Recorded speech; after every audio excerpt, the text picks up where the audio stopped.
we learn yet again from the organisations who do not receive the same sort of government support, because allegedly there's no votes in it, as businesses that are going to greenify the future or make things like solar panels in Australia, all the rest of it, right? 4 million. Used to be 3.7. 4 million people are having trouble putting food on the table. Wake up. Wake up, Canberra. This is so front and centre. And we are the frogs in the pot that, okay, if it was boiling like this, we wouldn't go anywhere near it from a couple of years ago. Well, it's boiling, baby. And we're the ones that are suffering right now. A staggering 3.7 million Australian households have reported struggling to put food on the table in the last 12 months.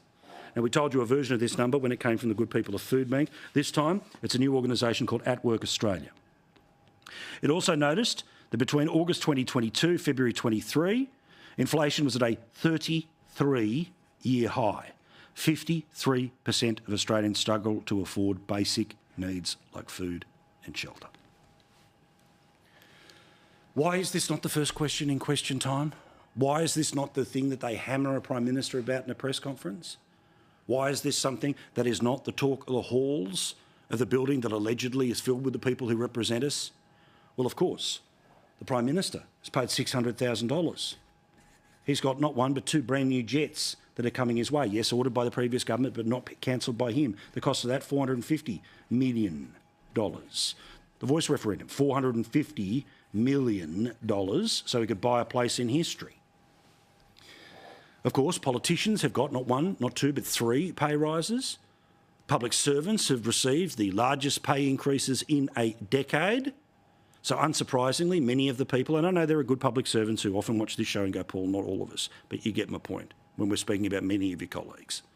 Why are they not worrying about any of this? Because they get a pay rise that's the biggest in a decade, just like the MPs get one. And now, today, the people who work at Parliament as well, the parliamentary staffers, Team Red, Team Blue, Team Yellow, Team Green, what are all of them? Massive pay rises and cultural leave. On top of everything else, domestic violence leave, which I support, the obvious mental health days, personal, all of that stuff, right? The federal government, apparently, this is the maximum pay rise that is allowed under the rules, according to the ABC. They also get travel allowances. The proposed enterprise agreement, which was put to a vote on Monday, so presumably it has been supported, but we'll double check, is widely expected to be approved. It will give approximately 2,000 political, so MP, ministerial and electorate staff a pay rise of 11.2% over the next 3 years.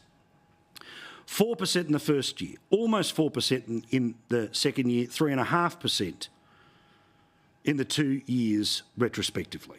So they get a pay rise backwards as well. There will also be 3 days of leave for any staff to attend significant religious or cultural obligations associated with a particular faith or culture. Now, I'm fascinated by this one because we already have a scenario where, well, you can pick and choose your public holidays. Certainly, January 26th, if you don't want to do that, you can take that at another time.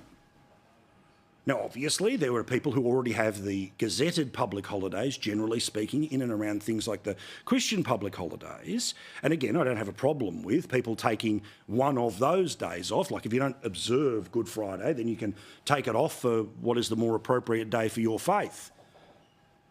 But on top of all of the public holidays that exist, generally speaking, in and around the Christian calendar, we're going to whack another 3 days on top of that for your faith or culture. It keeps going. First Nations staff will also receive an extra day a year off for NAIDOC activities and up to 6 days or 2 years of full ceremonial obligations.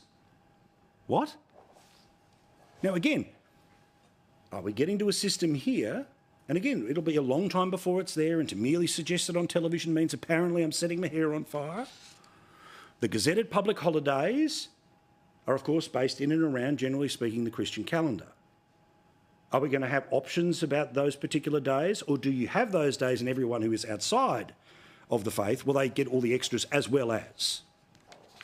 No wonder these people, honestly, no wonder these people have got no idea that the economy is not just numbers.